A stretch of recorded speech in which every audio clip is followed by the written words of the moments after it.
अगर मानते हो सैयदना यजीद ਇਹਦੀ ਕੋਈ ਇੱਕ ਦਲੀਲ ਦੇ ਦਿਓ। ਕਿਸੇ ਨੂੰ ਰਿਸਪੈਕਟ ਨਾਲ ਬੁਲਾਣੇ ਦੀ ਕੀ ਦਲੀਲ ਹੈ? ਹਰ ਇਨਸਾਨ ਨੂੰ ਰਿਸਪੈਕਟ ਨਾਲ ਬੁਲਾਣਾ ਚਾਹੀਦਾ।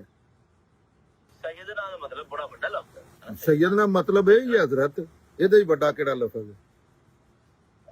ਮਸਾ ਹਜ਼ਰਤ ਮੋਦੀ ਇੱਕ ਪ੍ਰੈਜ਼ੀਡੈਂਟ ਹੈ ਮੁਲਕ ਦਾ, ਰਿਸਪੈਕਟ ਨਾਲ ਬੁਲਾਣਾ ਚਾਹੀਦਾ। ਅੱਲਾ ਦਾ ਇਹ ਹੁਕਮ ਹੈ, ਅੱਲਾ ਦਾ ਇੱਥੋਂ ਤੱਕ ਕਿ ਅੱਲਾ ਦਾ ਇੰਜ ਵੀ ਹੁਕਮ ਨਹੀਂ ਉਂਝ ਹੀ ਇੱਕ ਗੱਲ ਕਰ ਛੜੀਏ ਸੋਚਦਾ ਚੜਿਆ। ਅੱਲਾ ਆਖਿਆ ਕਿ ਰਿਸਪੈਕਟ ਕਰੋ ਸਾਰਿਆਂ ਦੀ, ਤੁਸੀਂ ਰਿਸਪੈਕਟ ਕਰੋ ਤਾਂ ਕਿਸੇ ਨੂੰ ਵੀ ਨਾ ਇਸ ਤਰ੍ਹਾਂ ਦੇ ਬੁਰੇ ਨਾਮਾਂ ਨਾਲ ਬੁਲਾਓ, ਉਹ ਤੁਹਾਡੇ ਬੁਰੇ ਨਾਮ ਬੁਲਾਣ ਦੇ।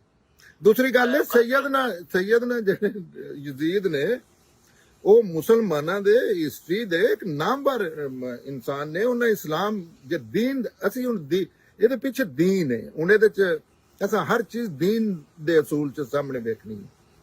ਉਹਨਾਂ ਦੇ ਬਾਪ ਨੇ ਪੂਰੀ ਦੁਨੀਆ ਚ ਇਸਲਾਮ ਫੈਲਾਇਆ, ਉਹਨਾਂ ਨੇ ਪੂਰੀ ਦੁਨੀਆ ਚ ਇਸਲਾਮ ਫੈਲਾਇਆ। ਉਹ ਪ੍ਰੈਜ਼ੀਡੈਂਟ ਨੇ ਇੱਕ ਜਗ੍ਹਾ ਦੇ, ਤੇ ਉਹਨਾਂ ਦਾ ਮਸਲ ਸੈਯਦਨਾ ਕਿਉਂ ਨਹੀਂ ਹੋ ਸਕਦਾ? ਉਹ ਤਾਂ ਮੁਸਲਮਾਨ ਹੀ ਨਹੀਂ ਸਨ, ਇਸਲਾਮ ਕੀ ਫਲਾਣਾ ਉਹਨਾਂ ਜੀ। ਇਹ ਮੁਸਲਮਾਨ ਇਹ ਉਹਨਾਂ ਤੋਂ ਨਾ ਮੈਂ ਮੁਸਲਮਾਨ ਨਹੀਂ।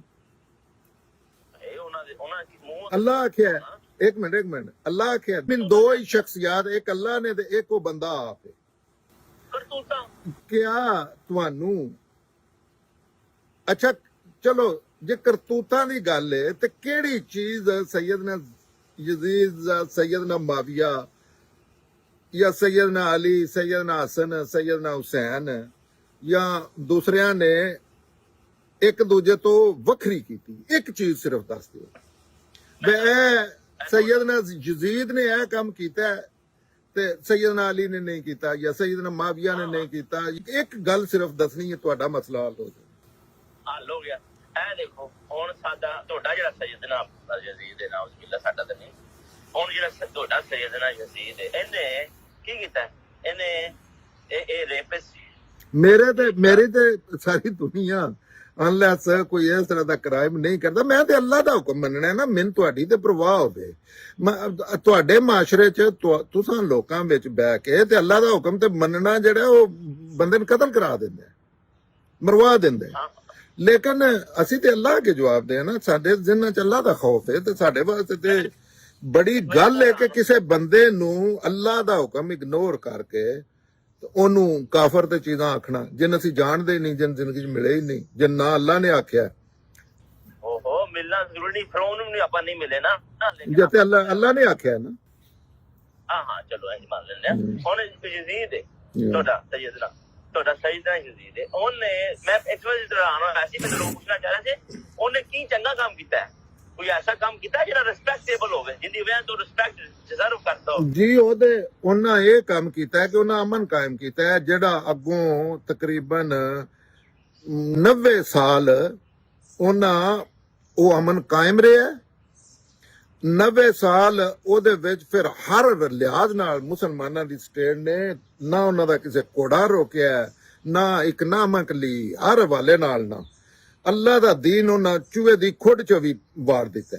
ਜਿੱਥੇ ਹਵਾ ਪਾਣੀ ਸੀ ਉੱਥੇ ਤੱਕ ਤਕਰੀਬਨ ਉਹਨਾਂ ਪੈਗੰਬਰ ਦਾ ਜਿਹੜਾ ਅੱਗੋਂ ਮਿਸ਼ਨ ਹੈ ਜਾਂ ਉਹਨਾਂ ਦੀ ਜਿਹੜੀ ਜਮਾਤ ਖੜੀ ਹੋਈ ਸੀ, ਉਸ ਤੋਂ ਪਹਿਲਾਂ ਸੈਯਦਨਾ ਯਜ਼ੀਦ ਦੀ ਮੈਂ ਗੱਲ ਕਰ ਰਿਹਾ, ਉਹਦੀ ਫੈਮਿਲੀ ਨੇ, ਉਹਨਾਂ ਦਾ ਤੇ ਅਰਸਾ ਹੀ ਥੋੜਾ ਜਿਹਾ। ਅੱਛਾ ਇਹ ਜੇ ਹੋਰ ਕਿਸੇ ਕੀਤਾ ਤੇ ਦੱਸੋ। ਤੁਹਾਡੇ ਵੀ ਤੇ ਸੈਯਦਨਾ ਹੈ ਨੇ ਨਾ, ਆਈ ਮੀਨ ਸਾਡੇ ਵਾਸਤੇ ਤੇ ਸਾਰੇ ਰਿਸਪੈਕਟੇਬਲ ਨੇ, ਲੇਕਿਨ ਇੱਥੇ ਜ਼ਰਾ ਕੰਪੇਅਰ ਕਰ ਲਓ ਆਪਣਾ ਸੈਯਦਨਾ ਤੇ ਦੂਜੇ ਦਾ ਸੈਯਦਨਾ। ਇਹ ਤੇ ਮੈਂ ਉਹਨਾਂ ਦੀ ਤੇ ਕਾਰਕਰਦਗੀ ਮੈਂ ਦੱਸ ਦਿੱਤੀ। ਤੁਸੀਂ ਵੀ ਹੁਣ ਆਪਣੀ ਅਸੂਲ ਇਹ ਆਂਦਾ ਹੈ, ਇਨਸਾਫ ਦਾ ਤਕਾਜ਼ਾ ਕਿ ਤੁਸੀਂ ਵੀ ਆਪਣੇ ਸੈਯਦਨਾ ਦਾ ਦੱਸੋ ਉਹਨਾਂ ਕੀ ਕੀਤਾ, ਕਿਉਂਕਿ ਦੂਜੇ ਦਾ ਤੁਸੀਂ ਪੁੱਛ ਕੇ ਇਹ ਹੱਕ ਦੇ ਦਿੱਤਾ। ਮੇਰੇ ਵਾਸਤੇ ਇਹ ਗੁਫ਼ਤਗੂ ਚ ਐਸੇ ਹੋ ਜਾਂਦਾ, ਲੇਕਿਨ ਮੇਰੇ ਵਾਸਤੇ ਸਭ ਇਨਸਾਨ ਜਿਹੜੇ ਨੇ ਨਾ ਉਹ ਰਿਸਪੈਕਟੇਬਲ ਨੇ, ਸਪੈਸ਼ਲੀ ਮੇਰੇ ਪੈਗੰਬਰ ਦੇ ਸਾਥੀ ਤੇ ਉਹ ਮੇਰੇ ਵਾਸਤੇ ਇੰਤਹਾਈ ਕਾਬਿਲ ਇਤਰਾਮ ਨੇ। ਲੇਕਿਨ ਹੈ ਉਹ ਇਨਸਾਨ ਨੇ, ਉਹ ਦੀਨ ਉਹ ਬਿਲਕੁਲ ਕੋਈ ਨਹੀਂ ਉਹਨਾਂ ਤੇ ਈਮਾਨ ਲਿਆਉਣਾ ਜਾਂ ਉਹਨਾਂ ਨੂੰ ਵੇਖਣਾ ਇਬਾਦਤ ਹੈ ਜਾਂ ਅਹਿਲੇ ਬੈਤ, ਬਿਲਕੁਲ ਦੀਨ ਇਸਲਾਮ ਕੁਰਾਨ ਇਸ ਚੀਜ਼ ਤੇ ਤਲਵਾਰ ਮਾਰ ਕੇ ਕੱਟ ਦਿੰਦਾ ਇਹਨਾਂ ਚੀਜ਼ਾਂ ਨੂੰ, ਇਹਨਾਂ ਗੱਲਾਂ ਨੂੰ। ਇਹ ਜਾਲਤ ਨੇ।